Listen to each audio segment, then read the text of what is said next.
Hello students, welcome to Magnet Brains. This is Tasmin Pathan, your science educator for class 9th and for class 10. तो भाई जैसे कि मैंने आपको अभी बताया कि बेटा मैं आप लोगों को पढ़ाने वाली हूँ क्लास 9th और क्लास 10th की साइंस, और पढ़ाने के वाली हूँ, पढ़ा रही हूँ और बहुत अच्छे से हमारी साइंस भी चल रही है।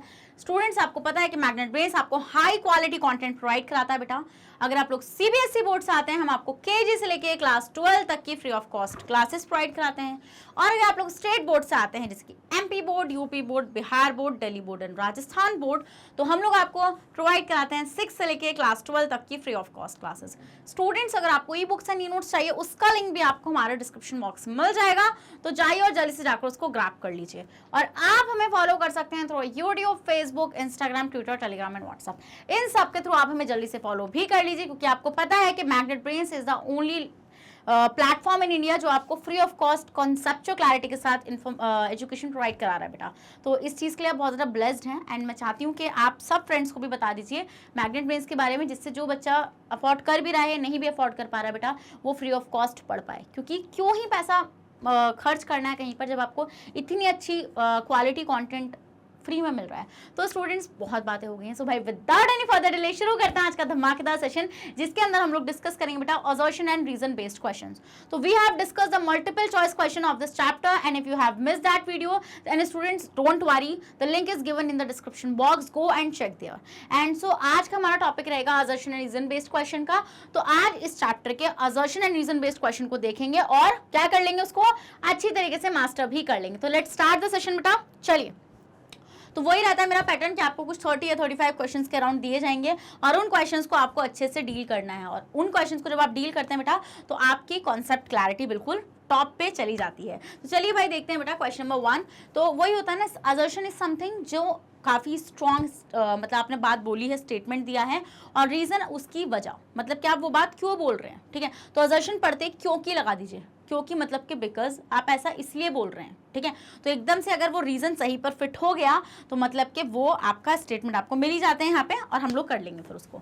चलिए, तो क्वेश्चन नंबर 1 है बेटा, hydrogen gas is not evolved when a metal reacts with nitric acid. Okay, ये बोल रहे हैं बेटा हाइड्रोजन गैस कभी भी इवॉल्व नहीं होती है। क्या? हाइड्रोजन गैस कभी भी इवॉल्व नहीं होती है जब एक मेटल जो होता है, जब वो नाइट्रिक एसिड से रिएक्ट करता है। तो देखो, मैंने आपको एक बात बताई थी बेटा, जब कोई मेटल है, मान लीजिए आपके पास कोई भी आपके पास मेटल है, इमेजिन कर लीजिए Mg है, ठीक है। तो ये जब इसने रिएक्शन करी बेटा किसके साथ, HNO3 के साथ, और कैसे, कॉन्सेंट्रेटेड, ठीक है। तो जब इसने रिएक्शन करी HNO3 के साथ, तो हम यहाँ पे क्या देखते हैं बेटा कि ये जो HNO3 होता है, ये आपका ना स्ट्रॉन्ग ऑक्सीडाइजिंग एजेंट होता है, स्ट्रॉन्ग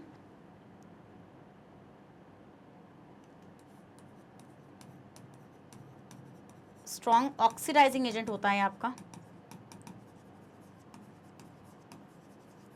क्या होता है ये आपका एक स्ट्रॉन्ग ऑक्सीडाइजिंग एजेंट होता है, ठीक है। तो मतलब ये क्या करता है, ये ऐसा करता है कि जहां पर जब आपका ये Mg रिएक्ट करेगा, तो ये MgNO3 का होल ट्वाइस बनेगा, साथ में हाइड्रोजन गैस निकलनी चाहिए थी, क्योंकि एक मेटल एक एसिड के साथ रिएक्शन कर रहा है, बट यहाँ पर हाइड्रोजन गैस नहीं निकलती है, ठीक है। यहाँ पे क्या होता है, NO2 बन जाता है, और साथ में वाटर का फॉर्मेशन हो जाता है। ऐसा क्यों? क्योंकि स्टूडेंट HNO3 का स्ट्रॉन्ग ऑक्सीडाइजिंग एजेंट होने की वजह से ये हाइड्रोजन गैस को ऑक्सीडाइज कर देता है, और उसको किस में कन्वर्ट कर देता है, वाटर में कन्वर्ट कर देता है। तो because of this it oxidises, मतलब बनेगी हाइड्रोजन गैस, बट हम ये देखते हैं वो इवॉल्व नहीं होगी, कभी भी निकलेगी नहीं, क्योंकि वो जो हाइड्रोजन गैस बनती है, ये उसको एकदम से ऑक्सीडाइज कर देता है। तो it oxidises the hydrogen to form water. क्या? To form water. वाटर बनाने के लिए बेटा हम लोग यहाँ पे क्या देखते हैं कि ये क्या करता है, हाइड्रोजन को ऑक्सीडाइज कर देता है।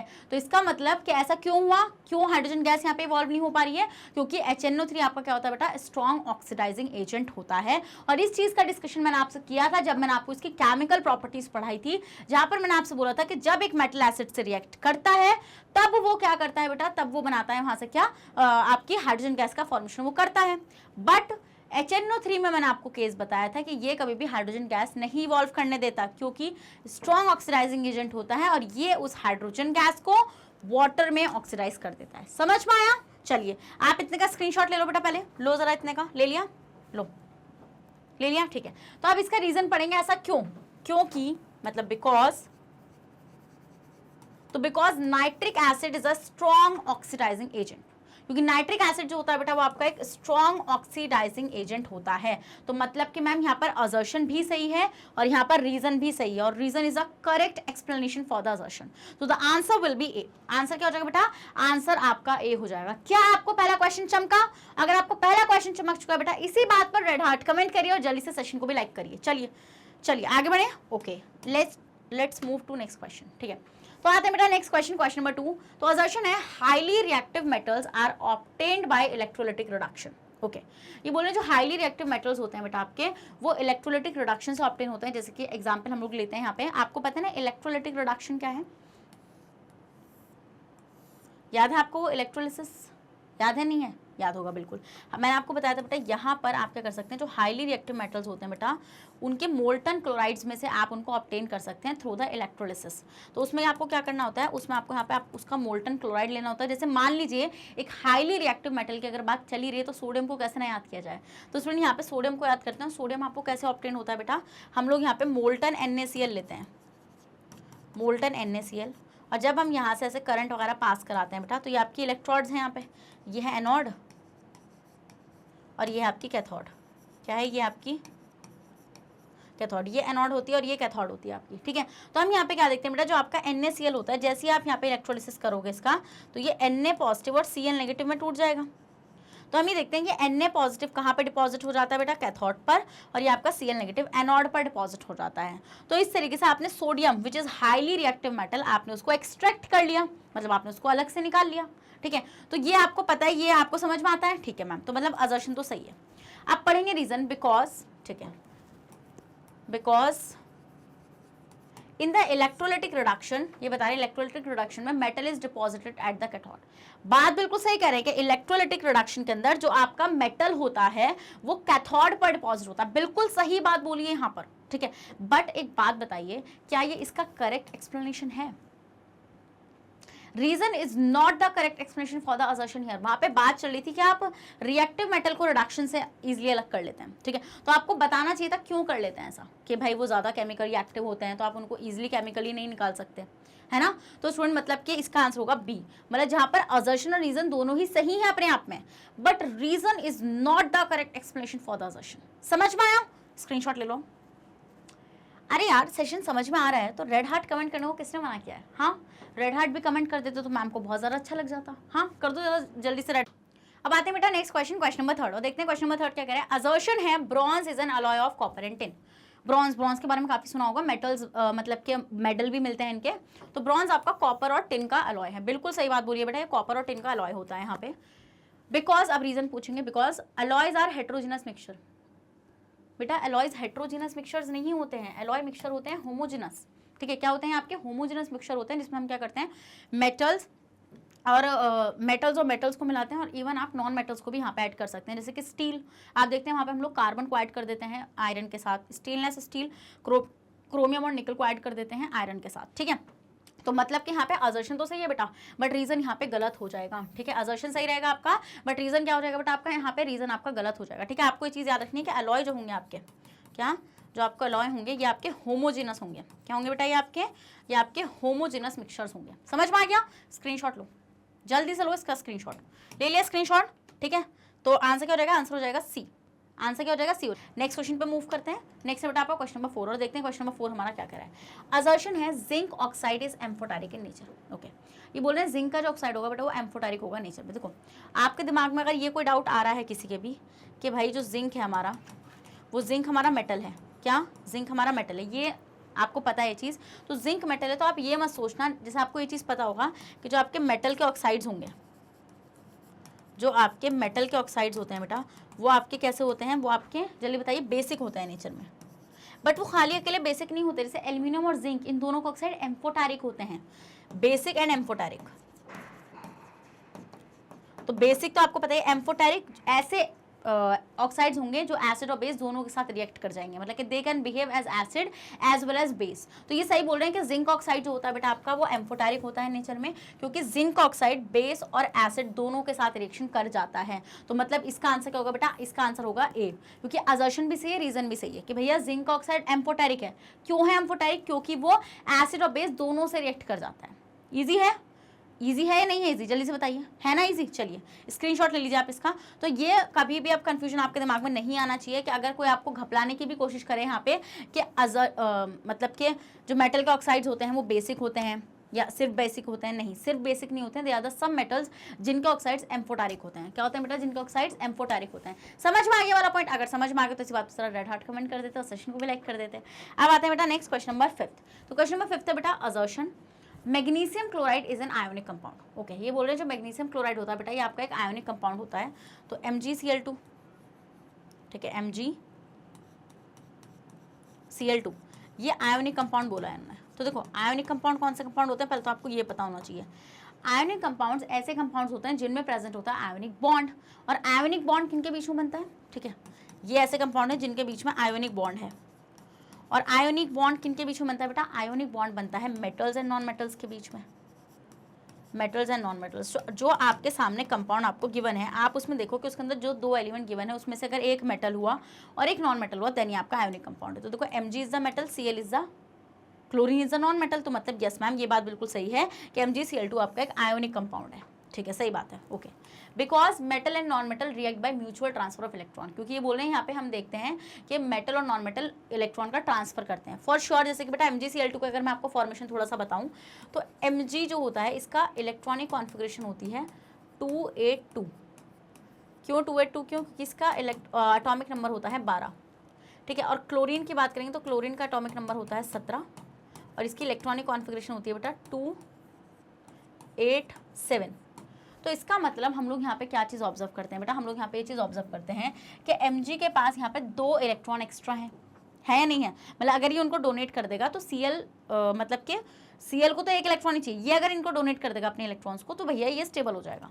तो हम यहाँ पे क्या देखते हैं बेटा, आपका Mg जो है Mg के पास 2 इलेक्ट्रॉन है ना, बट यहाँ पे क्लोरीन के पास 7 हैं, 1 2 3 4 5 6 7। तो अब एक बात बताओ, क्लोरीन को सिर्फ 1 इलेक्ट्रॉन चाहिए तो 2 लेके क्या करेगा। तो हम यहाँ पे देखते हैं बेटा Mg जो होता है वो 2 क्लोरीन को अपना इलेक्ट्रॉन शेयर करता है, ठीक है। कितने को, 2 को, 1 इसको दे देगा और 1 इसको दे देगा। तो इस तरीके से इनमें ट्रांसफर मतलब एक म्यूचुअल ट्रांसफर हुआ है। ऐसा नहीं है कि क्लोरीन ने छीन लिया इनसे, ठीक है भैया, Mg ने ही अपनी मर्जी से क्लोरीन को यहाँ पे इलेक्ट्रॉन्स दिए हैं। तो हम यहाँ पे क्या देखते हैं, यहाँ पे ट्रांसफर होता है, मतलब कि Mg ने अपने इलेक्ट्रॉन को ट्रांसफर कर दिया किसको, क्लोरीन को, ठीक है। तो हम देखते हैं यहाँ पे Mg ने 2 इलेक्ट्रॉन ट्रांसफर करें तो Mg के ऊपर 2 का चार्ज आएगा और Cl 2 Cl है ना यहाँ पे बेटा, 2 Cl है आपके यहाँ पे, है या नहीं यहाँ पे, ठीक है। तो जब हम इनकी वैलेंसी क्रॉस करेंगे तो ये आपको मिलेगा MgCl2, डन। तो मतलब कि ये बात बिल्कुल सही है कि भाई यहाँ पे म्यूचुअल ट्रांसफर होता है इलेक्ट्रॉन्स का, मतलब ए हो जाएगा इसका आंसर कि असर्शन और रीजन दोनों ही ट्रू हैं और रीजन बिल्कुल करेक्ट एक्सप्लेनेशन है बेटा किसकी, असर्शन की। समझ में आ गया? अगर समझ में आया तो जल्दी से क्या करना है आपको अच्छे से पता है। चलिए स्क्रीनशॉट ले लीजिए, डन, आगे बढ़ रहे हैं, ठीक है। तो मतलब कि अब आपको समझ में आ रही हैं चीज़ें, आ रही है ना समझ में? अगर समझ में आ रही तो इसी बात को बता तो दिया करो, फीडबैक दो जरा जल्दी से अपना मुझे कमेंट बॉक्स में। और फीडबैक फॉर्म्स तो आपको मिलते हैं ना, आप उनको भी भर रहे हैं, है ना, तो उनको भी भरिए, हमें पता चलेगा कि आप क्या चाह रहे हैं हमसे। नेक्स्ट आता है बेटा assertion, zinc can easily displaces copper on reacting with a solution of copper sulphate. Okay, ये बोल रहे हैं जिंक जो होगा वो ईजिली कॉपर को डिस्प्लेस कर देगा कॉपर सल्फेट के सोल्यूशन में से। तो देखो कॉपर सल्फेट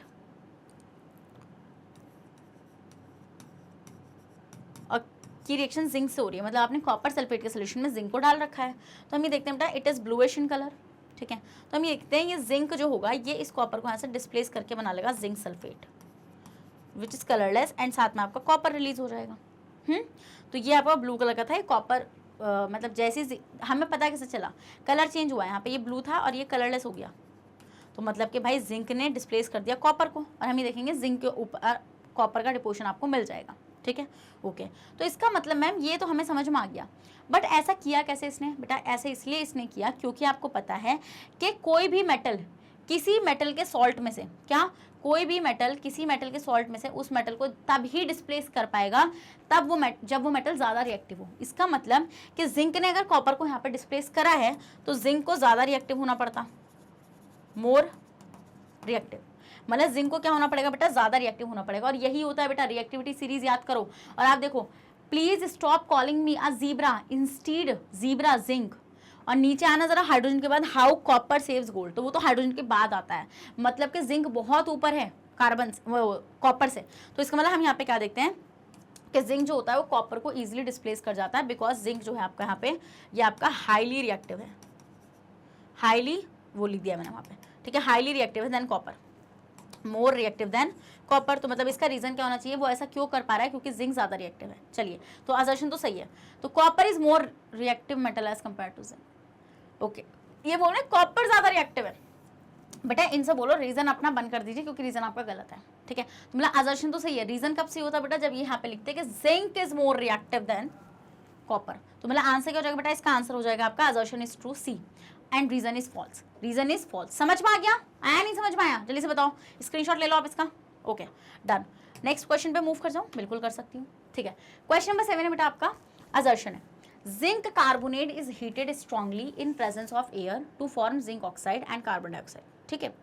ये बोल रहे हैं जिंक कार्बोनेट को आप स्ट्रांगली हीट करते हैं जब प्रेजेंस ऑफ एयर में, तो जिंक ऑक्साइड और CO2 मिलता है, मतलब वही जिंक कार्बोनेट ZnCO3, ठीक है। रिएक्शन करेंगे तो आपको जिंक ऑक्साइड और साथ में आपको CO2 मिल जाएगा, कोई दिक्कत नहीं है, ठीक है।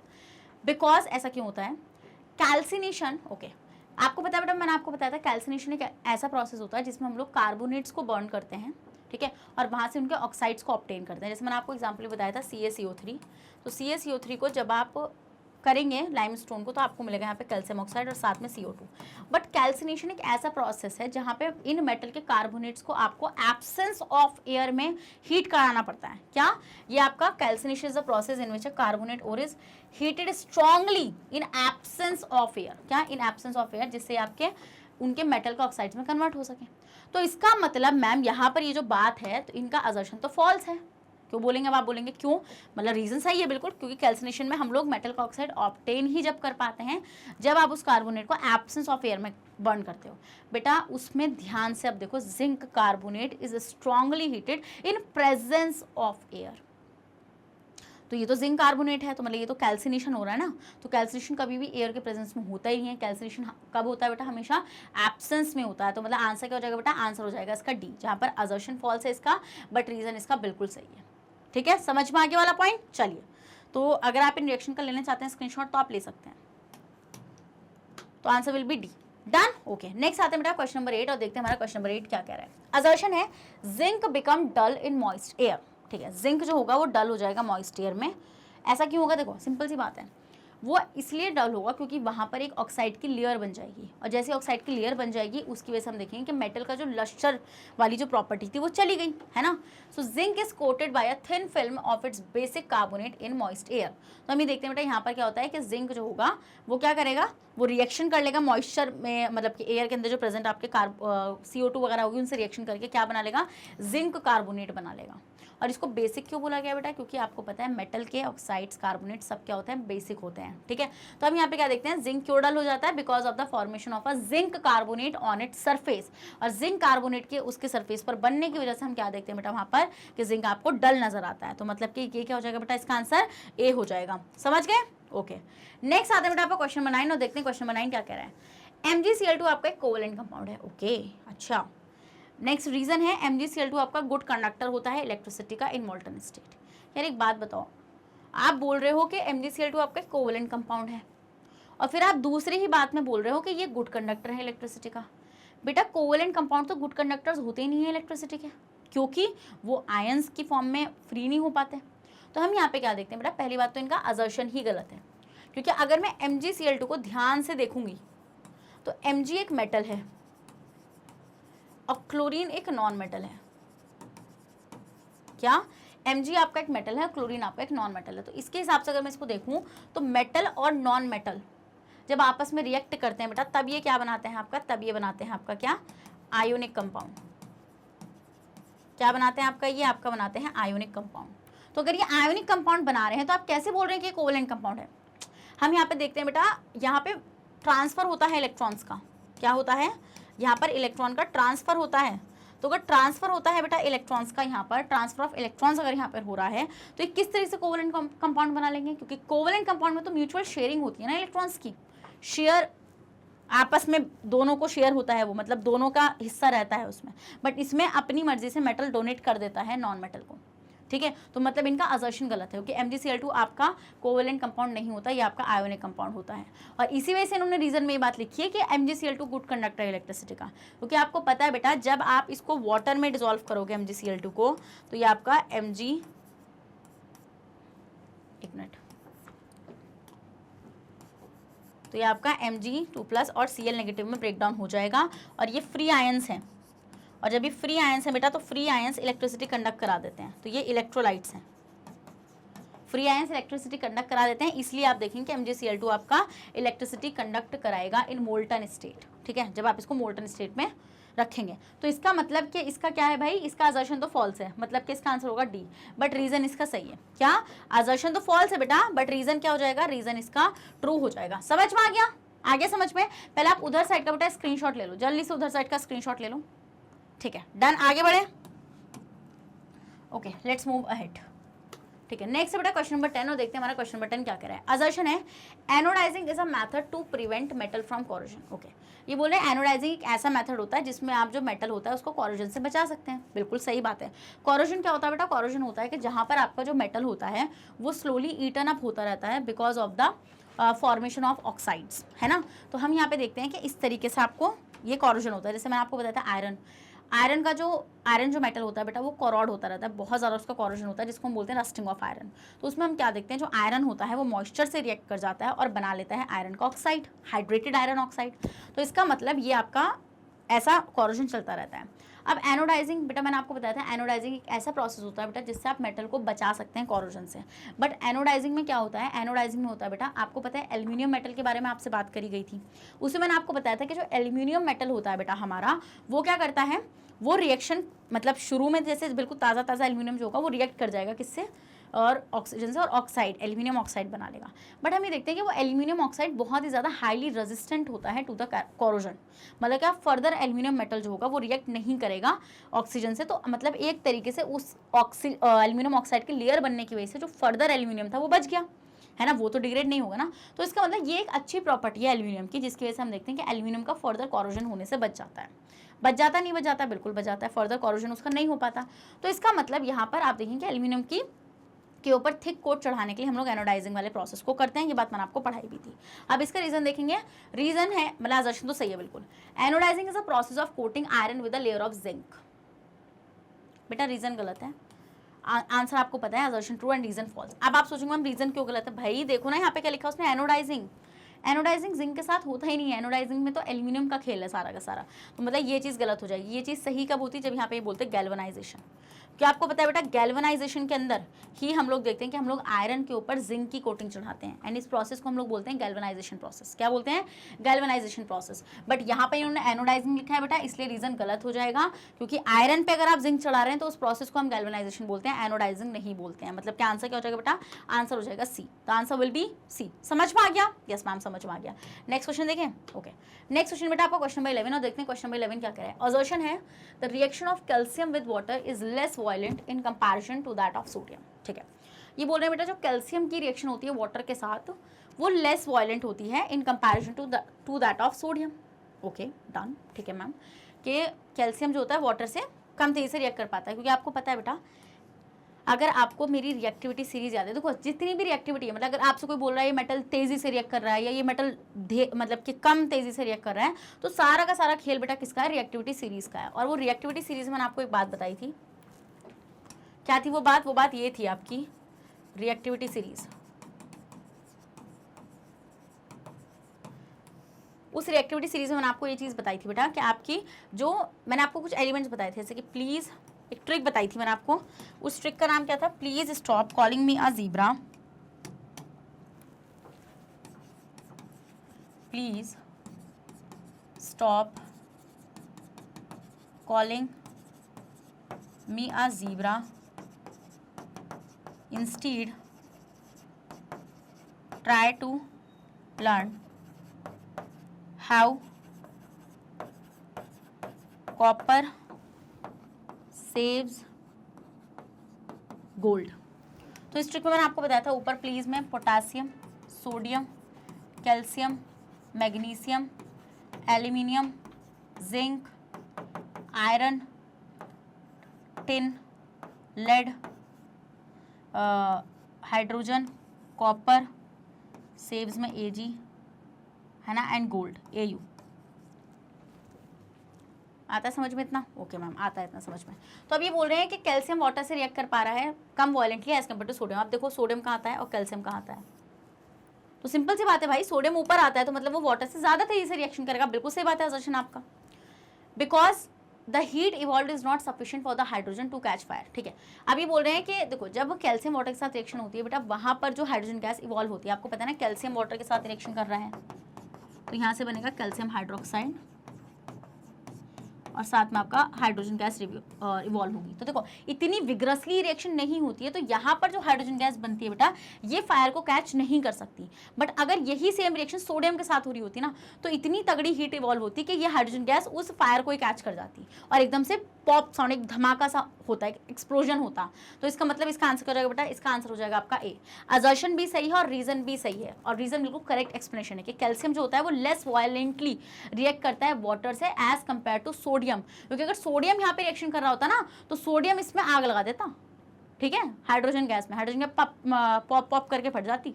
स्क्रीनशॉट लो इसका। समझ में आया बेटा वाला रीजन आपको, मतलब assertion reason. Okay done, next move कर रहे हैं हम लोग आगे। ठीक है, नेक्स्ट आते हैं बेटा क्वेश्चन नंबर 12, वो देखते हैं क्वेश्चन नंबर 12 क्या कह रहा है। Carbon and nitrogen do not react with dilute HCl and dilute H2SO4। ठीक है, ये बोल रहे हैं कार्बन और नाइट्रोजन, C और N पता है ना आपको, सिंबल्स हैं यहाँ पे, कि ये कभी भी HCl और H2SO4 से रिएक्शन नहीं करते। ये तो पता है आपको, क्यों? क्योंकि बेटा कार्बन एंड नाइट्रोजन ये दोनों ही जो होते हैं, क्या, carbon and nitrogen both are non metals. क्या है बेटा, ये दोनों ही आपके नॉन मेटल्स हैं। तो अगर ये दोनों ही आपके नॉन मेटल्स हैं तो हम लोग यहाँ पे क्या चीज़ ऑब्जर्व करते हैं कि ये कभी भी एसिड में प्रेजेंट, क्या, एसिड में प्रेजेंट हाइड्रोजन को, क्या, एसिड में प्रेजेंट हाइड्रोजन को बेटा कभी भी ये डिस्प्लेस नहीं कर पाएंगे। मतलब कि जैसे आपको पता है कि मान लीजिए मैंने यहाँ पे क्या ले लिया, H2SO4 ले लिया या HCl ले लिया, इमेजिन करो मैंने यहाँ पे HCl ले लिया और मैंने यहाँ पे क्या लिया बेटा, मैंने यहाँ पे सोडियम ले लिया।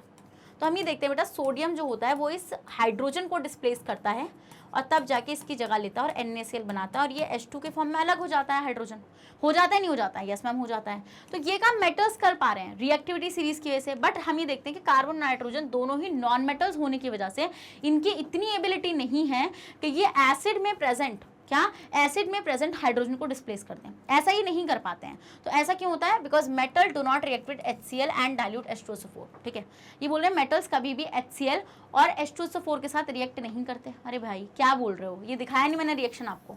तो मतलब कि यहाँ पे बेटा क्या हो जाएगा, असर्शन तो सही है बट रीजन यहाँ पे आपका फॉल्स हो जाएगा। असर्शन बिल्कुल सही है कि कार्बन और नाइट्रोजन कभी भी HCl और H2SO4 से रिएक्शन नहीं कर सकते, बिल्कुल नहीं कर सकते हैं भाई, बिल्कुल नहीं कर सकते हैं। ठीक है, क्योंकि वो नॉन मेटल्स हैं, वो इतने एबल है ही नहीं कि वो किसको, हाइड्रोजन को डिस्प्लेस कर पाए। तो बेटा आंसर क्या हो जाएगा, इसका आंसर हो जाएगा आपका सी। ठीक है डन, स्क्रीनशॉट ले लिया आपने इसका। नेक्स्ट मूव करें। ओके, तो नेक्स्ट क्वेश्चन बेटा क्वेश्चन नंबर 13 और देखते हैं हमारा क्वेश्चन नंबर 13 क्या कह रहा है। पहले आपसे खुद से ट्राई करना जरा इसको। तो बेटा 13 क्वेश्चन क्या कह रहा है, ठीक है, copper displaces silver from silver nitrate solution.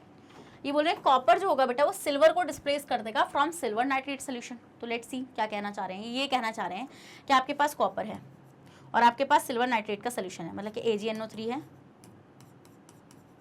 और साथ में कॉपर है। ठीक है, तो बोल रहे कॉपर ने क्या करा, सिल्वर को डिस्प्लेस कर दिया AgNO3 के सोल्यूशन में से। तो हम ये देखेंगे कॉपर यहाँ से इसको डिस्प्लेस कर जाएगा और बना लेगा कॉपर नाइट्रेट एंड साथ में Ag आपका अलग हो जाएगा। तो मतलब कि मैम यहाँ पे इसने कैसे किया, अभी आपको रिएक्टिविटी सीरीज पढ़ाई थी पीछे, ये नहीं पढ़ाई थी, जल्दी से बता दो, पढ़ाई थी नहीं पढ़ाई थी? बिल्कुल पढ़ाई थी, रुकना जरा। अरे यार ये चलो रहने दो वरना मुझे लिखनी पड़ेगी। तो आप देखते हो हाउ कॉपर सेव्स गोल्ड। हम देखते हैं कॉपर किस तरीके से गोल्ड को सेव करेगा। तो मतलब कॉपर यहाँ पर आ रहा है और सेव्स में सिल्वर यहाँ पर आ रहा है Ag। आ रहा है नहीं आ रहा है? यस मैम आ रहा है। तो मतलब कि यहाँ पे देखो कॉपर ऊपर आता है ना रिएक्टिविटी सीरीज में और सिल्वर आपका नीचे आता है। तो कॉपर अगर ऊपर आता है और सिल्वर अगर आपका नीचे आता है तो इसका मतलब हम यहाँ पे क्या देखेंगे बेटा, कॉपर इजीली Ag को डिस्प्लेस कर सकता है। बिल्कुल सही बात है, तो मतलब असर्शन तो सही है। Next, copper is more reactive than silver. ये बात भी बिल्कुल सही है। ऐसा वो क्यों कर पा रहा है, क्योंकि वो ज्यादा रिएक्टिव है सिल्वर से। क्यों कर पा रहा है ऐसा भाई, वो ऐसे इसलिए कर पा रहा है क्योंकि वो ज्यादा रिएक्टिव है सिल्वर से। तो इसका मतलब आंसर क्या हो जाएगा बेटा, इसका आंसर हो जाएगा आपका A. Both assertion and reason are true and reason is the correct explanation for assertion. समझ में आया? स्क्रीनशॉट लो। जल्दी ले लो, ठीक है। तो आपको पता होना चाहिए कि ऐसा क्यों हो रहा है, कोई किसी को क्यों डिस्प्लेस कर पा रहा है, ये बात आपको प्लीज अच्छे से पता होनी चाहिए। Done, okay. नेक्स्ट आते हैं बेटा आपका क्वेश्चन नंबर 14 और देखते हैं क्वेश्चन नंबर 14 हमसे क्या कह रहा है। Assertion, aluminium oxide and zinc oxide are acidic in nature. Okay, ये बोल रहे हैं कि एल्यूमिनियम का ऑक्साइड और जिंक ऑक्साइड एसिडिक होता है नेचर में। अच्छा भाई, आप पहली बात तो एक बात हम आपको बता दें कि एल्यूमिनियम एंड जिंक ये दोनों ही मेटल हैं। क्या है ये दोनों ही आपके मेटल हैं। तो अगर ये दोनों ही आपके मेटल हैं तो हम यहाँ पे क्या देखेंगे आपके कि ये कभी भी जो ऑक्साइड बनाएंगे, पहली बात तो एसिडिक नहीं हो सकता, वो बेसिक होगा नेचर में। मतलब पहली बात तो इन्होंने यही गलती कर दी कि ये एसिडिक बोल गए, तो मतलब असर्शन गलत है। असर्शन पे कोई बहस ही नहीं करनी इससे आगे। और आपको पता है बेटा ये दोनों ही ऑक्साइड्स क्या होते हैं बेटा, ये दोनों ही ऑक्साइड एम्फोटेरिक होते हैं नेचर में।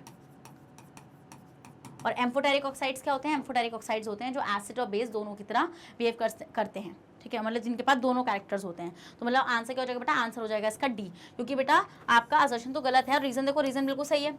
Amphoteric nature means the substance have both acidic and basic character. तो रीजन सही है कि भैया एम्फोटेरिक का मतलब क्या होता है, एम्फोटेरिक का मतलब होता है कि जो सब्सटेंस एम्फोटेरिक है मतलब कि वो एसिड और बेस दोनों की तरह बिहेव कर सकते हैं। क्या, एसिड और बेस दोनों की तरह बिहेव कर सकते हैं। समझ में आया? Okay done. चलो, इजी है ना बेटा, इजी है, यस मैम इजी है। तो इसका स्क्रीनशॉट आप ले लेना, क्योंकि बेसिक ऑक्साइड्स मतलब अरे यार ये मैं नहीं, मतलब ये मैं आपको बता रही थी कि मेटल कभी भी, और ये दोनों तो एम्फोटेरिक है, ये मेटल का बता रही थी मैं और मैं इनका अलग बता रही थी, ठीक है। चलो ओके, नेक्स्ट आते हैं बेटा आपका क्वेश्चन नंबर 15 और देखते हैं क्वेश्चन नंबर 15 क्या कह रहा है। Different metals have different reactivities with water and dilute acids. Okay, सही बात बोल रहे हैं बेटा, आपके अलग अलग मेटल की अलग अलग रिएक्टिविटी होती है एसिड्स और वाटर के साथ। जैसे आपको पता है जो हाईली रिएक्टिव मेटल होते हैं वो बहुत ही विग्रस रिएक्शन देते हैं। जब सोडियम वाटर के साथ रिएक्शन करता है बेटा तो इतनी तगड़ी रिएक्शन होती है कि हाइड्रोजन गैस ही एकदम से फायर कैच कर लेती है ना। फिर हम देखते हैं बेटा, जैसे अब मैं कॉपर की बात कर लूँ तो कॉपर कभी भी एसिड के साथ रिएक्शन नहीं दे पाता, क्योंकि कॉपर जो होता है हाइड्रोजन से लेस रिएक्टिव होता है। तो आपको पता है बेटा मेटल को हाइड्रोजन को डिस्प्लेस करना होता है एसिड में से। तो अगर मेटल को हाइड्रोजन को डिस्प्लेस करना होता है एसिड में से, तो हम यहाँ पे क्या देखते हैं बेटा कि ये इसको कभी डिस्प्लेस कर ही नहीं पाएगा। तो हम ये देखते हैं यहाँ पे कोई रिएक्शन हो ही नहीं पाएगी, नो रिएक्शन, ठीक है। So because reactivity of a metal depends on its position in the reactivity series. बिल्कुल सही बात है बेटा, डिफरेंट मेटल डिफरेंट तरीके से रिएक्शन दे रहा है क्योंकि वो रिएक्टिविटी सीरीज में अलग अलग जगह पर रखा हुआ है। क्या, अलग अलग जगह पर रखा हुआ है। तो मतलब आंसर क्या हो जाएगा, आंसर हो जाएगा इसका ए। तो यहाँ पे इसका असर्शन भी सही है और रीजन भी उसका बिल्कुल करेक्ट एक्सप्लेनेशन है। क्योंकि भाई क्यों नहीं कर पा रहा है वो इसलिए नहीं कर पा रहा है इक्वली रिएक्शन, वो इसलिए नहीं दे पा रहा है क्योंकि वो अलग जगहों पर रखे हुए। जैसे कॉपर नीचे रखा हुआ है बहुत ज्यादा, सोडियम बहुत ही ऊपर रखा हुआ है। इजी, चलिए नेक्स्ट बेटा क्वेश्चन नंबर 16 देखते हैं हमारा क्वेश्चन नंबर 16 हमसे क्या कह रहा है। चलिए, तो iron is the most widely used metal but it is never used in its pure state. बिल्कुल सही बात है, आयरन बेटा हमेशा आपकी आप देखते हैं कितना ज्यादा यूज होता है मेटल। ब्रिजेस इससे बन रहे हैं, कंस्ट्रक्शन इससे हो रहा है, कंस्ट्रक्शन मटेरियल में यूज होता है, बिल्डिंग्स बनाने में जो पाइप्स यूज होते हैं, even the Windows, the cars, most of the everything, मतलब कि व्हीकल्स जितनी भी चीज़ें होती हैं बेटा उसमें आयरन यूज़ होता है। बट आयरन को कभी भी आप उसके प्योर फॉर्म में यूज़ नहीं कर पाते हैं, ठीक है, क्योंकि बेटा हम ये देखते हैं प्योर आयरन जो होता है वो काफ़ी सॉफ्ट होता है और स्ट्रेच ईजिली वैन हॉट, और हम देखते हैं कि वो बहुत जल्दी गर्म होने पर एकदम से स्ट्रेच हो जाता है। तो इसका मतलब कि यूज़ आप कर सकते हैं बट कभी भी प्योर फॉर्म में यूज़ नहीं कर सकते, ठीक है, क्योंकि आपको पता है ना, बता दिया मैंने आपको, जब बहुत ज़्यादा सॉफ्ट होता है तो बेटा चीज़ें स्टेबल नहीं हो पाएंगी, टूट जाएंगी। और आपने देखा है, आपने सुना भी होगी, कहावत सुनी होगी आपने कि जब लोहा गर्म होता है ना तब उस पर हथौड़ा बजाओगे ना तो जो शेप देना चाहोगे वो शेप आ जाएगी। तो बस कुछ चीज़ें होती हैं लाइफ में कि जब लोहा गर्म होता है वहाँ पे सही टाइम पे हथौड़ा बजा दिया तो वही है ना, जो भी शेप आप देना चाह रहे हो आयरन को वो मिल जाएगी उसको। तो बस ज़िंदगी में इतना काम करो, एक अच्छी अपॉर्चुनिटी के लिए बैठे रहो कि जब लोहा गर्म हो तो बस हथौड़ा ही बजाना है उस पर, ठीक है। चलिए, तो अब जैसे मतलब कि लोहा कब गर्म होगा, एग्ज़ाम के टाइम पे, बोर्ड के टाइम पे। हथौड़ा आपको बजाना है कहाँ, मेरे साथ साइंस को कवर करके बाद में उसको बजा के आ जाना और देखना टॉपर तो बन के निकलोगे। बस क्या करना है, अच्छे से पढ़ाई करनी है, अच्छे से चीज़ों को कॉन्सेप्चुअली समझना है, ठीक है। Okay, just move to the next question 17। तो 17 क्वेश्चन है बेटा आपका यहाँ पे, gold occur in native state, ठीक है। गोल्ड हमारा नेटिव स्टेट में पाया जाता है और गोल्ड आपका रिएक्टिव मेटल होता है। भाई एक जगह बात कर रहे हो कि वो नेटिव स्टेट में पाया जा रहा है, एक जगह बोल रहे हो कि वो रिएक्टिव मेटल है। भाई वो रिएक्टिव मेटल नहीं है, आप देखो वो आता कहाँ पर है, वो रिएक्टिविटी सीरीज में आता है, हाउ कॉपर सेव्स गोल्ड, तो आप देखो ना नीचे आ रहा है वो, ठीक है, वो रिएक्टिविटी सीरीज में इतना नीचे आता है, ये बहुत अनरिएक्टिव मेटल होता है बेटा, और ये आपका ऐसी फ्री स्टेट में पाया जाता है नेचर के अंदर, क्योंकि ये अनरिएक्टिव है, ये किसी से रिएक्ट करेगा नहीं। जैसे अगर सोडियम की बात करें बेटा, सोडियम इतना ज़्यादा रिएक्टिव है कि आप कभी भी उसको ओपन एयर में रख ही नहीं सकते, क्योंकि अगर आपने उसको ओपन एयर में रख दिया तब भी वो रिएक्शन कर जाएगा। आपको हमेशा उसको किस में रखना होता है बेटा, कैरोसिन ऑयल में रखना होता है, ठीक है। जैसे आप उसको कैरोसिन ऑयल के अंदर रखते हो तो आप देखते हो वहाँ पे कि आपकी जो रिएक्शन है वो नहीं होगी, ठीक है, क्या रिएक्शन आपको नहीं देखने के लिए मिलेगी। समझ में आ गया, समझ में आया नहीं समझ में आया, तो मतलब कि यहाँ पे आपका रीजन गलत हो जाएगा बेटा आपका, बट असर्शन आपका सही रहेगा, ठीक है। रीजन गलत हो गया भाई, आप बोल रहे रिएक्टिव मेटल नहीं है सोडियम आपका, वो गोल्ड आपका, ठीक है। नेक्स्ट आते हैं बेटा क्वेश्चन नंबर 18 और देखते हैं हमारा क्वेश्चन नंबर 18 हमसे क्या कह रहा है, ठीक है। असर्शन पढ़ेंगे, the property of beating a metal into sheets is called ductility. Okay, ये बोल रहे हैं कि जो असर्शन है कि मेटल्स को शीट में पीटना, मेटल्स को शीट में पीट कर शीट में कन्वर्ट करना, इस प्रॉपर्टी को डक्टिलिटी बता रहे हैं। ओके, अब तो एकदम से आपका मन कर रहा है कुछ कहने का, नहीं अभी तो आप कुछ नहीं कहेंगे, ठीक है। तो बेटा सबसे पहली बात तो यहीं पर ही गलती कर गया कि इन्होंने यहाँ पे क्या लिख दिया, डक्टिलिटी, ये बात गलत कर दी इन्होंने। क्यों? क्योंकि मेटल्स को शीट में कन्वर्ट करने की प्रॉपर्टी को हम बोलते हैं मैलिएबिलिटी। क्या बोलते हैं बेटा, मैलिएबिलिटी बोलते हैं। तो मतलब कि यहाँ पे असर्शन गलत, असर्शन तो एक में गलत है, आंसर तो डी होगा, बट पढ़ लेंगे ना एक बार रीजन पे, कभी वो भी गलत हो जाए। चलो, gold and silver are the most malleable metals, ये बोलते हैं गोल्ड और सिल्वर मोस्ट मेलेबल मेटल्स हैं। बिल्कुल बेटा, गोल्ड और सिल्वर की मेलेबिलिटी बहुत ज़्यादा होती है, तभी तो आप उनको ज्वेलरी मेकिंग में यूज़ कर रहे हैं। आपने देखा होगा सिल्वर को हम लोग फॉइल्स में कैसे यूज़ कर पाते हैं, आपने देखा काजू कतली सबने खाई है, काजू कतली के ऊपर बेटा सिल्वर कलर की फॉइल मिलती है, सिल्वर फॉइल होती है ना, वो फॉइल बनी कैसे, क्योंकि सिल्वर को आप इजीली पीट कर किस में कन्वर्ट कर सकते हैं बेटा, थिन शीट्स में कन्वर्ट कर सकते हैं, और इसी प्रॉपर्टी को बोलते हैं मेलेबिलिटी। तो हम देखते हैं गोल्ड सिल्वर ये सारे के सारे आपके क्या होते हैं बेटा, ये मेलेबल मेटल्स होते हैं। एल्यूमिनियम आपका एक मेलेबल मेटल होता है, तो ईजिली जिनसे भी आप शीट्स बना पा रहे हैं वो आपके मेलेबल मेटल्स हैं, और वो काफ़ी अच्छे मेलेबल मेटल्स होते हैं। तो इसका मतलब यहाँ पे आपका रीजन बिल्कुल सही है बेटा, बट असर्शन आपका फॉल्स है, तो answer will B D. Okay done, next, ठीक है। नेक्स्ट क्वेश्चन है बेटा क्वेश्चन नंबर 19 और देखते हैं हमारा क्वेश्चन नंबर 19 हमसे क्या कह रहा है। Silver and gold do not react with oxygen even at high temperatures. बिल्कुल सही बात है बेटा, सिल्वर कभी भी कितना भी हाई टेम्परेचर तो गोल्ड ऑक्सीजन, सिल्वर और गोल्ड दोनों ही ऑक्सीजन से रिएक्शन नहीं देते हैं। अब एक बात बताओ यार, हमारी मम्मियाँ डेली लाइफ में कुछ ज्वेलरी होती हैं गोल्ड की जो पहन के ही रखती हैं, मतलब उन्होंने कभी नहीं उतारी, ठीक है, चेंज करती रहती हैं अगर मल्टीपल ऑप्शंस हैं, बट फिर भी वो जनरली नहीं उतारती हैं, जो डेली वेयर ज्वेलरी होती है गोल्ड की उनकी। तो कभी आपने देखा कि मतलब मम्मी ने एक महीना पहली थी और अगले महीने आपको बिल्कुल काली नजर आ रही है? नहीं। अगर ऐसा होता तो ऑक्साइड की लेयर बन जाती और वो टार्निश हो जाता उसका रंग, बट ऐसा नहीं होता बेटा, क्योंकि हम ये देखते हैं कि जो आपके गोल्ड और सिल्वर होते हैं ये दोनों ही बहुत ही लेस रिएक्टिव मेटल्स होते हैं। तो जब ये अनरिएक्टिव मेटल्स होते हैं तो ये कभी भी रिएक्शन देंगे ही नहीं, चाहे कितना भी टेम्परेचर हो। रीजन क्या हो जाएगा बेटा इसका, because silver and gold are less active metals, क्योंकि हम देखते हैं आपके सिल्वर और गोल्ड आपके लेस एक्टिव मेटल्स होंगे, और बिल्कुल सही बात है, दोनों बिल्कुल सही बात है। वरना ऐसा नहीं हो जाएगा कि हम तो पहन ही नहीं पा रहे यार गोल्ड, आप बोलेंगे क्यों नहीं पहन पा रहे गोल्ड, क्योंकि यार वो रिएक्शन कर जाएगा। तो आप देखते हैं बेटा गोल्ड को और सिल्वर को क्यों for the jewellery making use किया गया है, क्यों किसी और मेटल को यूज़ नहीं करा गया, एल्यूमिनियम मतलब कि एल्यूमिनियम को, आयरन को, इनको क्यों नहीं यूज़ किया गया, क्योंकि बेटा दे आर रिएक्टिव। क्या अगर आप आयरन की ज्वेलरी बना भी लोगे तो बेटा वो तो कॉरोजन हो जाएगा ना उसको, हाँ, एल्यूमिनियम कॉरोजन में चला जाएगा, भले से वो लेस रिएक्टिव है बट शुरू में तो वो कॉरोजन दिखाएगा ना आपको करके। तो मतलब कि ऐसे मेटल्स को यूज़ किया गया ज्वेलरी मेकिंग के अंदर जो लेस रिएक्टिव है, मतलब कि जो जल्दी से रिएक्शन नहीं दे रहे। अब आप देखते हैं कि हमने मान लीजिए गोल्ड के कड़े पहन रखे हैं और हमें हाथ धोने, तो हम आराम से हाथ धो लेते हैं उन गोल्ड के कड़ों में। ऐसा थोड़ी होता है कि हमें डर होता है यार कहीं गोल्ड पे पानी लग गया तो गोल्ड खराब हो जाएगा, नहीं होता ऐसा, ठीक है, ऐसा बिल्कुल भी नहीं होता है। समझ गए? ऐसा क्यों नहीं होता, क्योंकि गोल्ड और सिल्वर दोनों ही आपके लेस रिएक्टिव मेटल हैं। चलिए अब देखते हैं बेटा नेक्स्ट क्वेश्चन नंबर 20 और देखते हैं हमारा क्वेश्चन नंबर 20 क्या कह रहा है। असर्शन है the oxide of sulphur and phosphorus are acidic in nature, ठीक है। ये बोल रहे हैं ऑक्साइड जो होते हैं सल्फर और फास्फोरस के, वो कैसे होते हैं बेटा, वो आपके एसिडिक होते हैं नेचर में। लेट्स सी क्या बोलना चाह रहे हैं, ये बोलना चाह रहे हैं कि सल्फर एंड ऑक्सीजन के ऑक्साइड, देखो सल्फर एंड फास्फोरस ये दोनों ही क्या होते हैं बेटा, ये दोनों ही आपके नॉन मेटल होते हैं। दोनों ही क्या होते हैं, दोनों आपके नॉन मेटल होते हैं। तो अगर ये दोनों ही नॉन मेटल है बेटा, तो हम लोग यहाँ पे क्या देखते हैं कि ये जो नॉन मेटल्स होंगे ये जब ऑक्सीजन के साथ रिएक्ट करेंगे तो ऑक्साइड ही बनाएंगे, है ना।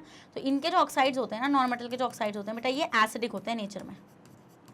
कैसे होते हैं ये आपके, एसिडिक होते हैं नेचर में। मैंने आपको बताया था एसिडिक और बेसिक दोनों होते हैं, वैसे तो एसिडिक एंड बेसिक दोनों होते हैं, वो acidic and neutral, sorry basic बोल दिया, एसिडिक एंड न्यूट्रल।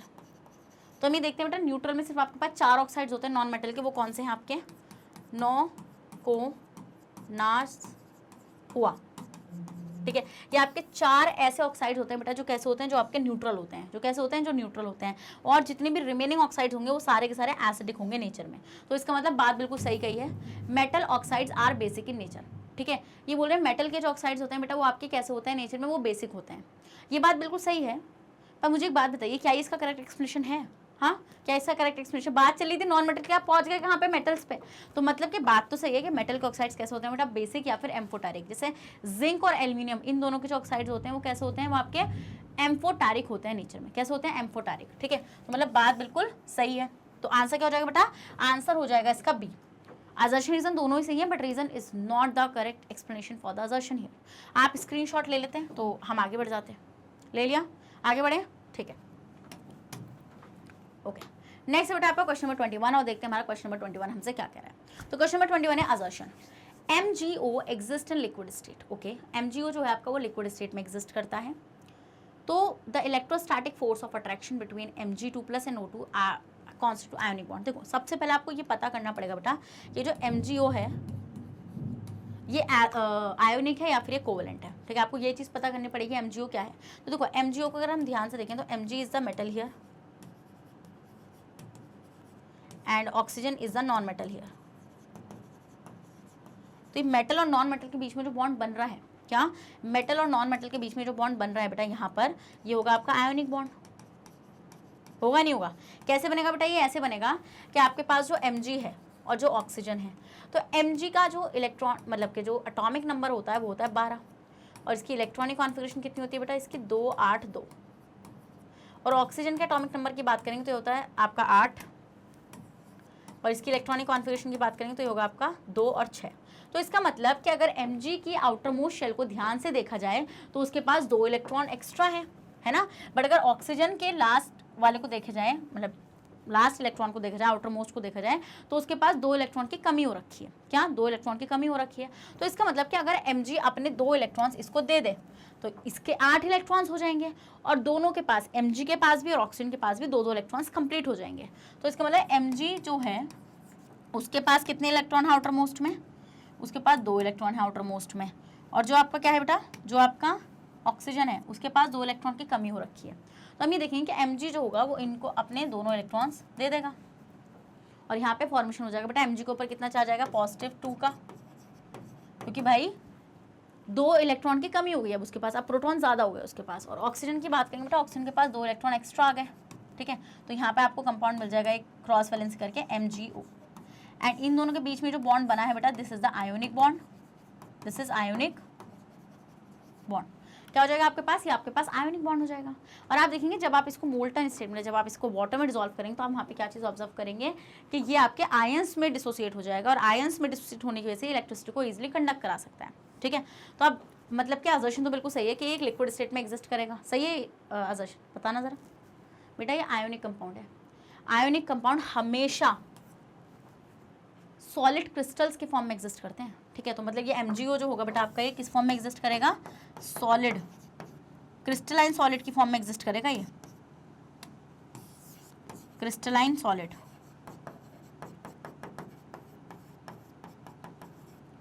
किस स्टेट में एग्जिस्ट करेगा बेटा, ये क्रिस्टलाइन सॉलिड की स्टेट में एग्जिस्ट करेगा। ये समझ में आ गया वाला पॉइंट आप लोगों को, क्रिस्टलाइन सॉलिड की फॉर्म में, यस मैम समझ में आ गया, क्रिस्टलाइन सॉलिड की फॉर्म में एग्जिस्ट करेगा। तो असर्शन गलत हो गया, असर्शन गलत है तो आंसर तो डी होगा, बट एक बार रीजन भी तो पढ़ना पड़ेगा। रीजन क्या दे रखा है, the electrostatic force of attraction between Mg2+ and O2- ion constitute ionic bond. Simple सी बात है, ये जो बॉन्ड इनके बीच में बन रहा है बेटा, ये आयोनिक बॉन्ड है। क्यों बना है, क्योंकि जो आयंस है, आयंस ने आपस में एक दूसरे को अट्रैक्ट करा है, और जब आयंस ने एक दूसरे को आपस में अट्रैक्ट करा है बेटा, तो हमने क्या देखा है, यहाँ पर एक strong force of attraction build हुआ है, और उस स्ट्रॉन्ग फोर्स ऑफ अट्रैक्शन के बिल्ड होने की वजह से हम लोग यहाँ पे क्या देखेंगे बेटा, हम लोग यहाँ पे यही चीज़ देखेंगे कि ये किस चीज़ का फॉर्मेशन हो जाएगा, आपका आयोनिक बॉन्ड का। तो मतलब यहाँ पे रीजन तो सही है बेटा, बट असर्शन आपका यहाँ पे गलत हो जाएगा। इजी है, चलिए आप जल्दी से इसका स्क्रीनशॉट लीजिए, फिर हम लोग नेक्स्ट क्वेश्चन की तरफ बढ़ेंगे। ले लिया, अब तो आपको समझ में आ रहा है ना बेटा आयोनिक बॉन्ड और कोवेलेंट बॉन्ड्स। चलिए नेक्स्ट आते हैं बेटा आपका क्वेश्चन नंबर 22 और देखते हैं हमारा क्वेश्चन नंबर 22 हमसे क्या कह रहा है। असर्शन है, on reacting with water calcium start floating over water, ठीक है। ये बोल रहे हैं जैसे ही कैल्शियम वाटर से रिएक्ट करता है तो कैल्शियम पानी के ऊपर तैरने लगता है, ठीक है, ओके। तो हम ये देखते हैं calcium react with cold water at room temperature, और कैल्शियम जो होता है वो कोल्ड वाटर से रिएक्ट कर जाता है रूम टेम्परेचर पर। पहले मैं आपको पहला असर्शन के बारे में डिस्कशन कर लेती हूँ आपसे। बेटा जब भी कैल्शियम वाटर के साथ रिएक्ट करेगा तो ये बनाएगा CaOH का होल ट्वाइस और साथ में आपका हाइड्रोजन गैस। तो इस हाइड्रोजन गैस के फॉर्मेशन की वजह से ये जो बबल्स है ना हाइड्रोजन गैस के, दीज बबल्स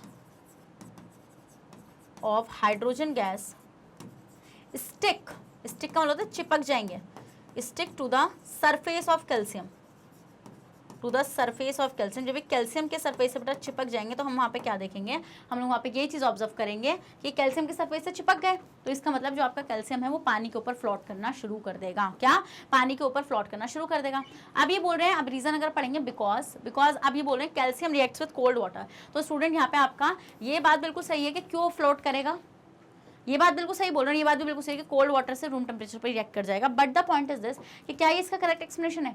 करेक्ट एक्सप्लेनेशन वो होता है जो मैंने वहाँ पे लिखा है कि हाइड्रोजन के बबल्स होंगे वो कैल्शियम के ऊपर स्टिक कर जाएंगे, और उनके स्टिक होने की वजह से हम देखते हैं कि जो कैल्शियम होगा वो आपका हाइड्रोजन के मतलब कि वाटर के ऊपर फ्लोट करना शुरू कर देगा। इन्होंने बोल रखा है कि कैल्शियम किससे रिएक्ट कर गया? कोल्ड वाटर से। ये बात बिल्कुल सही है, बट ये इसका करेक्ट एक्सप्लेनेशन नहीं है। तो मतलब आंसर क्या हो जाएगा बेटा? आंसर हो जाएगा इसका B, both assertion and reason are true but reason is not the correct explanation of A. समझ में आया? आया नहीं आया? चलिए बताइए।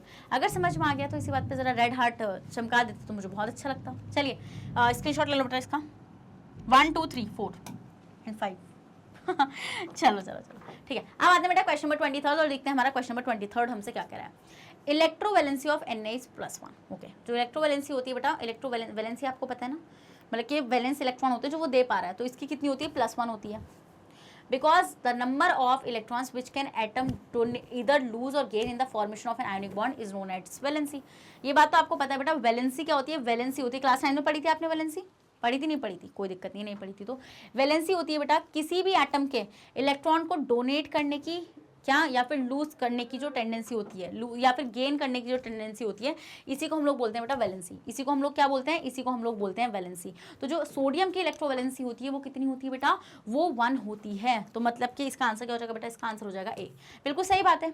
अब आपको पता है बेटा सोडियम जो है इसका जो एटॉमिक नंबर है वो 11 है, तो इसकी इलेक्ट्रॉनिक कॉन्फिगरेशन कितनी हो जाएगी बेटा? इसकी इलेक्ट्रॉनिक कॉन्फिगरेशन हो जाएगी 281। क्या हो जाएगी? 281। तो जो एक इलेक्ट्रॉन है यहाँ पर इसका, ये इसको डोनेट कर सकता है, तो इस इलेक्ट्रॉन को हम लोग क्या बोलते हैं? Valence electron. अब ये इसको डोनेट कर पा रहा है तो मतलब ये इसका क्या हो जाएगा? एक वैलेंस इलेक्ट्रॉन हो जाएगा। And this is the valency. क्या होती है? वैलेंसी ऑफ सोडियम कितनी हो जाएगी? अब आपकी वैलेंसी ऑफ सोडियम हो जाएगा आपका +1। +1 क्यों? +1 क्यों? क्योंकि डोनेट कर रहा है भाई, इसके ऊपर एक प्लस चार्ज डेवलप होगा। ठीक है, समझ गए वाला पॉइंट? समझे कि नहीं समझे? अब जैसे Cl की बात करूँ तो Cl का वैलेंसी होगी -1। नेगेटिव क्यों? क्योंकि वो एक इलेक्ट्रॉन ले रहा है। ठीक है, एक इलेक्ट्रॉन ले रहा है वो। समझ में आया? स्क्रीनशॉट ले लो आप इसका। तो मतलब कि क्या हो जाएगा बेटा? इसका आंसर ए हो जाएगा, वो तो मैंने आपको बता ही दिया था। नेक्स्ट क्वेश्चन नंबर 24 और देखते हैं क्वेश्चन नंबर 24 हमारा क्या कह रहा है। The arrangement of metal in order of decreasing reactivities is called reactivity series. बिल्कुल सही बात है बेटा। रिएक्टिविटी सीरीज क्या होती है? देखो मैंने आपको क्या बताई थी कि आपके पास देयर इज अ मेटल का अरेंजमेंट, आपके पास मेटल्स का अरेंजमेंट हुआ है, और हम देखते हैं कि जब आप टॉप टू बॉटम आते हैं, क्या, when we goes from top to bottom, हम ही देखते हैं बेटा जब हम लोग टॉप टू बॉटम नीचे आएंगे, क्या, जब हम टॉप से बॉटम की तरफ आएंगे तो हम देखते हैं reactivity of metal decreases. Reactivity of metal decreases. Reactivity जो होगी बेटा मेटल्स की वो क्या हो जाएगी? वो डिक्रीज हो जाएगी यहाँ पे डिक्रीज। यस मैम, वो यहाँ पे आपकी डिक्रीज हो जाएगी। तो यही तो है रिएक्टिविटी सीरीज। क्या? यही तो है आपकी रिएक्टिविटी सीरीज। तो रिएक्टिविटी सीरीज इज समथिंग जो आपकी नीचे आने पर कम हो जाएगी। ठीक है, सो बिल्कुल सही बात है। बिकॉज आप रीजन देखो, metals at the top of the series are very reactive and at the bottom are less reactive. देखो इस बात का मतलब आपको क्या समझ में आता है कि जो ऊपर आपके मेटल्स प्रेजेंट हैं तो ये रिएक्टिव है, ये आपके रिएक्टिव मेटल हैं, और नीचे आपके अनरिएक्टिव मेटल होते हैं, अनरिएक्टिव मेटल्स होते हैं आपके नीचे की तरफ। अरे यार ये क्या हो रहा है? Unreactive metals.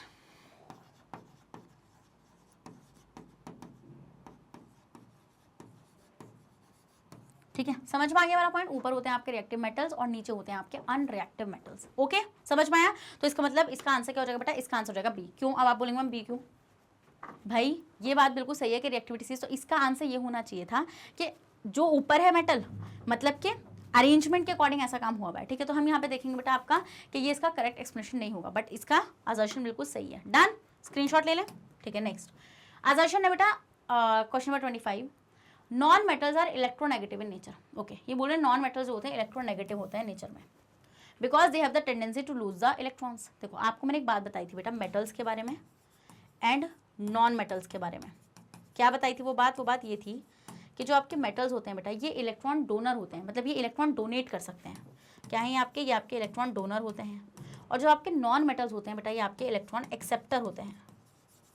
तो अगर ये इलेक्ट्रॉन डोनेट कर पा रहे हैं तो बेटा इनके ऊपर एक पॉजिटिव चार्ज बिल्ड हो जाता है मेटल्स के ऊपर, और नॉन मेटल्स अगर आपके इलेक्ट्रॉन एक्सेप्ट कर पा रहे हैं तो इनके पास एक नेगेटिव चार्ज बिल्ड हो जाता है। तो हम ये बोलते हैं कि जो आपके मेटल्स होते हैं ये आपके इलेक्ट्रो पॉजिटिव होते हैं नेचर में।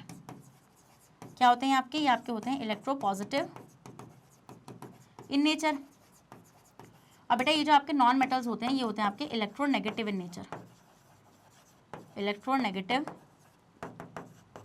In nature. तो बिल्कुल सही बात है बेटा, इलेक्ट्रोनेगेटिव इन नेचर का मतलब क्या होगा, जिनके पास इलेक्ट्रॉन गेन करने की टेंडेंसी, और उसने देखो क्या लिखा हुआ है इलेक्ट्रॉन लूज करने की टेंडेंसी। तो मतलब स्टूडेंट यहाँ पर क्या होगा कि इसका रीजन फॉल्स हो जाएगा, मतलब आंसर विल बी सी। क्योंकि ये अगर यहाँ पे लिखता है ना गेन इलेक्ट्रॉन्स, ठीक है, नॉन मेटल जो होते हैं बेटा वो क्या करते हैं, वो इलेक्ट्रॉन्स को गेन करते हैं, वो इलेक्ट्रॉन्स को एक्सेप्ट करते हैं। समझ में आया वाला पॉइंट आप लोगों को? आप पहले इतने का स्क्रीनशॉट लो, ले लिया तो मैंने आपको ये चीज समझ में आ गई कि भैया यहाँ पे रीजन क्यों फॉल्स हो गया, ठीक है, रीजन आपका क्यों फॉल्स हो गया आपको समझ में आ गया। नेक्स्ट क्वेश्चन है बेटा क्वेश्चन नंबर 26 और देखते हैं क्वेश्चन नंबर 26। असर्शन है ionic compounds have high melting and boiling point. ये बोल रहे हैं जो आयोनिक कंपाउंड्स होंगे बेटा उनका हाई मेल्टिंग और बॉइलिंग पॉइंट होता है। बिल्कुल सही बात है। ऐसा क्यों होता है बेटा? ऐसा इसलिए होता है आपका कि उनके बीच में जो फोर्स ऑफ अट्रैक्शन होता है उसको तोड़ पाना, ठीक है। आपको पता है जैसे NaCl का एग्जांपल ले लूँ मैं यहाँ पे, तो NaCl आपका एक आयोनिक कंपाउंड है यहाँ पे, है या नहीं है? तो Na पॉजिटिव और Cl नेगेटिव, तो इन चार्जेस की वजह से, क्या इन चार्जेस की वजह से हम देखते हैं यहाँ पे कि बॉन्ड का फॉर्मेशन हुआ है नहीं हुआ है? इन चार्जेस की वजह से बॉन्ड का फॉर्मेशन हुआ है, तो इनका अट्रैक्शन फोर्स बहुत ज़्यादा होता है जिसकी वजह से इनको तोड़ पाना, इस बॉन्ड को तोड़ पाना बहुत मुश्किल हो जाता है, ठीक है, सही बात है। So a large amount of energy is required to break the strong inter ionic attraction in ionic compound. तो बोल रहे हैं बहुत ज़्यादा अमाउंट ऑफ एनर्जी लगती है बेटा किसको तोड़ने के लिए, स्ट्रॉन्ग इंटर आयोनिक कंपाउंड, मतलब इस बॉन्ड को तोड़ने के लिए। तो मतलब आंसर क्या हो जाएगा बेटा? आंसर हो जाएगा ए, जहाँ पर असर्शन भी सही है और रीजन भी सही है, और रीजन बिल्कुल करेक्ट एक्सप्लेनेशन है असर्शन का, ठीक है, समझ में आ गया। क्योंकि आपको पता है बेटा इतना ज्यादा फोर्स ऑफ अट्रैक्शन है इनके बीच में कि भैया तोड़ने के लिए आपको ज्यादा हीट तो देनी ही पड़ेगी, ये नहीं देनी पड़ेगी। जल्दी से बताओ। अब आते हैं बेटा आपका नेक्स्ट क्वेश्चन नंबर 27 और देखते हैं हमारा क्वेश्चन नंबर 27 हमसे क्या कर रहा है, ठीक है। असर्शन है metal in journal have very high melting and boiling point, ठीक है। तो ये बोल रहे हैं कि जो आपके जो मेटल्स होते हैं बेटा आपके, इनका high melting and boiling point होता है। अब आपको पता है ऐसा क्यों? क्योंकि भाई एटम्स का अरेंजमेंट बहुत तगड़ा है, तो अगर आप इनको मेल्ट करना चाहते हैं, जैसे आपको पता है कि अगर मैं बात करूं आयरन की, तो आयरन कम से कम जाकर आपका 1500 तक के टेम्परेचर पर मेल्ट होता है नहीं होता है? बिल्कुल होता है। तो मतलब कि मेटल जो होते हैं generally very high melting and boiling point. अब अगर रीजन की बात करेंगे ऐसा क्यों होता है बेटा, क्योंकि मेटल्स के बीच में क्या बोल रखा है इन्होंने, तो स्टूडेंट ये बोल रहे हैं कि metals have the strongest chemical bond which are metallic in nature, ठीक है। तो बिल्कुल क्या हो जाएगा बेटा? आंसर इसका हो जाएगा ए, क्योंकि असर्शन भी सही है, रीजन भी सही है। मेटल्स का काफी स्ट्रॉन्ग बॉइलिंग पॉइंट होता है स्टूडेंट, और मेल्टिंग पॉइंट होता है, क्योंकि उनके बीच में एक मेटालिक बॉन्ड प्रेजेंट होता है जो उनको क्या करता है और भी ज्यादा स्ट्रॉन्ग बनाता है। समझ में आ गया? ओके, नेक्स्ट आते हैं बेटा आपका क्वेश्चन नंबर 28 और देखते हैं हमारा क्वेश्चन नंबर 28 हमसे क्या कह रहा है। असर्शन है metals generally act as reducing agents, ठीक है। मेटल्स जो होते हैं बेटा वो जनरली आपके रिड्यूसिंग एजेंट्स की तरह एक्ट करते हैं, ठीक है, because the reducing character is expressed in terms of electron releasing tendency. देखो रिड्यूसिंग कैरेक्टर का मतलब क्या होता है बेटा? रिड्यूसिंग कैरेक्टर, ध्यान से सुनना जो मैं बता रही हूँ। रिड्यूसिंग कैरेक्टर, तो रिड्यूसिंग कैरेक्टर का मतलब क्या होता है बेटा? रिड्यूसिंग कैरेक्टर का मतलब होता है इलेक्ट्रॉन रिलीज करना, इलेक्ट्रॉन रिलीज करना। और आपको पता है बेटा मेटल्स जो होते हैं हमारे, क्या जो हमारे मेटल्स होते हैं वो आपके क्या होते हैं? वो आपके इलेक्ट्रॉन डोनर होते हैं। तो मतलब कि ईजिली अपने इलेक्ट्रॉन को रिलीज कर सकते हैं। तो मतलब कि हाँ भाई सही बात है कि जो मेटल्स होते हैं वो आपके रिड्यूसिंग होते हैं नेचर में। तो मतलब कि ये सही बोल रहे हैं कि मेटल्स होंगे वो रिड्यूसिंग एजेंट होते हैं, बिकॉज अभी नहीं यहाँ पे ये लिखना चाहिए था कि जब मेटालिक मतलब कि मेटल्स का रिड्यूसिंग कैरेक्टर है वो क्यों है, क्योंकि वो इलेक्ट्रॉन रिलीज कर रहे हैं। बट इसका आंसर बेटा बी होगा, इसका आंसर ए नहीं होगा। क्यों नहीं होगा इसका आंसर ए, क्योंकि इन्होंने यहाँ पे मेटल्स के बारे में बात नहीं करी, यहाँ पर सिर्फ रिड्यूसिंग कैरेक्टर्स के बारे में बात कर रहे थे। ठीक है, तो मतलब आंसर क्या हो जाएगा बेटा, इसका आंसर हो जाएगा बी, जहाँ पे बातें दोनों में सही हैं अपने आप में, but this is not the correct explanation for this. अगर यहाँ पे लिखते the metals the character the reducing character of metals is because of the electron releasing tendency of it, या वो इलेक्ट्रॉन डोनर होते हैं, तब हम इसको सही मान लेते हैं। चले स्क्रीनशॉट ले लेते हैं बेटा, आप स्क्रीनशॉट ले लीजिए। चलिए तो नेक्स्ट मूव करते हैं बेटा क्वेश्चन नंबर 29। तो क्वेश्चन नंबर 29 क्या है, assertion magnesium reacts with oxygen upon heating and burns brightly to form magnesium oxide. For sure आपको पता है बेटा, जो आपका मैग्नीशियम होता है, जब आप मैग्नीशियम रिबन को ऑक्सीजन की प्रेजेंस में बर्न करते हैं तो आपको क्या मिलता है बेटा, आपको मिलता है मैग्नीशियम का ऑक्साइड। मिलता है नहीं मिलता है, ठीक है। हम ही देखते हैं magnesium oxide is basic in nature, ठीक है। ये बोल रहे हैं कि मैग्नीशियम ऑक्साइड जो होगा वो आपका बेसिक इन नेचर होगा, ठीक है। तो सिंपल सी बात है बेटा, जो आपका मैग्नीशियम का ऑक्साइड है वो बेसिक इन नेचर होगा, बिल्कुल सही बात है। बट यहाँ पर ये केमिकल रिएक्शन के बारे में बात हो रही है, ठीक है। तो उन्हें बताना चाहिए था कि यहाँ से आपकी हीट रिलीज हो रही है, ठीक है, और यहाँ पे पाउडर बन रहा है, उसके बारे में बात करते हैं, ठीक है। तो मतलब कि ये मैग्नीशियम ऑक्साइड है, बात बिल्कुल सही है, but this is not the correct explanation for the assertion. समझ में आ गया वाला पॉइंट, ओके। और आपको पता है बेटा, जितने भी मेटल के ऑक्साइड्स होते हैं वो बेसिक होते हैं नेचर में। कैसे होते हैं वो आपके नेचर में बेसिक होते हैं। और नॉन मेटल्स के कैसे होते हैं, सारे बेसिक होते हैं? नहीं मैम, दो के तो एम्फोटेरिक भी होते हैं। और बेटा नॉन मेटल्स के ऑक्साइड की बात करेंगे तो वो एसिडिक और न्यूट्रल होते हैं। न्यूट्रल वाले जो ऑक्साइड्स मैंने आपको बताया बेटा, जल्दी से उनका आंसर कमेंट बॉक्स में बताइए। असर्शन है bromine can not displace chlorine from it salt solution, ठीक है। ये बोल रहे हैं ब्रोमीन कभी भी, ठीक है, ब्रोमीन कभी भी क्लोरीन को डिस्प्लेस नहीं कर सकता है उसके सॉल्ट सोल्यूशन में से, क्योंकि क्लोरीन ज़्यादा रिएक्टिव होता है ब्रोमीन से। तो बेटा इसका आंसर क्या हो जाएगा, ए। बिल्कुल सही बात है, क्लोरीन जो होता है वो ज़्यादा रिएक्टिव होता है। तो मान लीजिए आपके पास क्या है, यहाँ पे आपके पास है जैसे NaBr है, इमेजिन करो NaBr है, सोडियम ब्रोमाइड, और आपने इसकी रिएक्शन क्लोरीन से कराई। तो हम ये देखते हैं क्लोरीन इसको रिप्लेस कर सकता है और यहाँ से NaCl और ब्रोमीन को अलग कर सकता है। बट अगर मैं सेम उल्टा केस कर दूँ, NaCl की रिएक्शन किससे करा के बेटा, ब्रोमीन से करा के, ठीक है। तो हम यहाँ पे क्या देखेंगे, जो आपका ब्रोमीन है वो कभी भी Cl को डिस्प्लेस नहीं कर पाएगा, क्योंकि ब्रोमीन जो होता है वो आपका लेस रिएक्टिव होता है देन द Cl। तो क्लोरीन आपका ज्यादा रिएक्टिव होगा ब्रोमीन से। समझ के वाला पॉइंट, ओके डन। तो स्टूडेंट्स इसी के साथ मैं आपके असर्शनिज्म को यहीं पर ही एंड कर रही हूँ। मैंने 30 इंपॉर्टेंट क्वेश्चंस आप लोगों के साथ डिस्कस कर लिए हैं। अगर आपको सेशन पसंद आया बेटा तो इसी बात पर रेड हार्ट कमेंट कर दीजिए और जल्दी से सेशन को भी लाइक कर दीजिए। देखिए मेरा टारगेट है आपको बहुत अच्छी तरीके से साइंस में प्रिपेयर कराना फॉर द बोर्ड एग्जामिनेशन। तैयारी आखिरी जंग की है और उसके लिए तैयार अभी तक किया जा रहा है। जैसे कि आपने अब्राहम लिंकन का उन्होंने एक बात बोली थी बहुत अच्छी, वो कॉट ये था कि अगर उनसे बोला जाए कि पेड़ काटना है, वो पेड़ काटना चाह रहे हैं, ठीक है, तो वो कभी भी, और उनके पास सिर्फ 24 घंटे हैं उस पेड़ को काटने के लिए, ठीक है, तो वो कभी भी उस पेड़ को काटने के लिए जभी से शुरू नहीं हो जाएंगे, नहीं, वो 24 में से 23 घंटे अपनी उस आरी को शार्प करने में लगाएंगे और अगले बचे हुए 1 घंटे में उस पूरे पेड़ को काट डालेंगे। बस यही सेम सीन आपके साथ भी हो रहा है। पूरे साल प्रिपेयर करना है और एट द एंड जाके 3 घंटे का पेपर फोड़ कर आना है। समझ गए या नहीं समझे, जल्दी से बताइए। समझ गए ना वाला पॉइंट आप लोग? Yes ma'am. तो अब आपको पता है बेटा वो कैसे कर पाओगे, जब आप मैग्नेट ब्रेन्स को फॉलो करोगे, क्योंकि मैग्नेट ब्रेन्स आपको हाई क्वालिटी कंटेंट प्रोवाइड कराता है बेटा। अगर आप लोग CBSE बोर्ड से आते हैं, हम आपको KG से लेकर क्लास 12 तक की free of cost classes provide कराते हैं। और अगर आप लोग स्टेट बोर्ड से आते हैं, जैसे कि MP board, UP board, Bihar board, Delhi board and Rajasthan board, तो हम लोग आपको प्रोवाइड कराते हैं 6 से लेकर क्लास 12 तक की free of cost classes. Students अगर आपको e books and e notes चाहिए, उसका लिंक भी आपको हमारे डिस्क्रिप्शन बॉक्स में मिल जाएगा, तो जाइए और जल्दी से जाकर उसको ग्रैब कर लीजिए। और आप हमें फॉलो कर सकते हैं through YouTube, Facebook, Instagram, Twitter, Telegram and WhatsApp. इन सब के थ्रू आप हमें जल्दी से फॉलो भी कर लीजिए, क्योंकि आप फॉलो करेंगे तभी तो आप हम तक पहुंचेंगे, एक क्वालिटी कंटेंट वाले चैनल पे पहुंचेंगे। और अपने सब फ्रेंड्स को बता दीजिए स्टूडेंट। अब मैं मिलूंगी आपसे नेक्स्ट सेशन में, जहां पर हम लोग डिस्कस करेंगे बेटा MIQs, मोस्ट इंपॉर्टेंट क्वेश्चन। तो जब तक अपना ख्याल रखेगा, बने रहेगा मेरे साथ मैग्नेट ब्रेन्स पर। Thank you so much.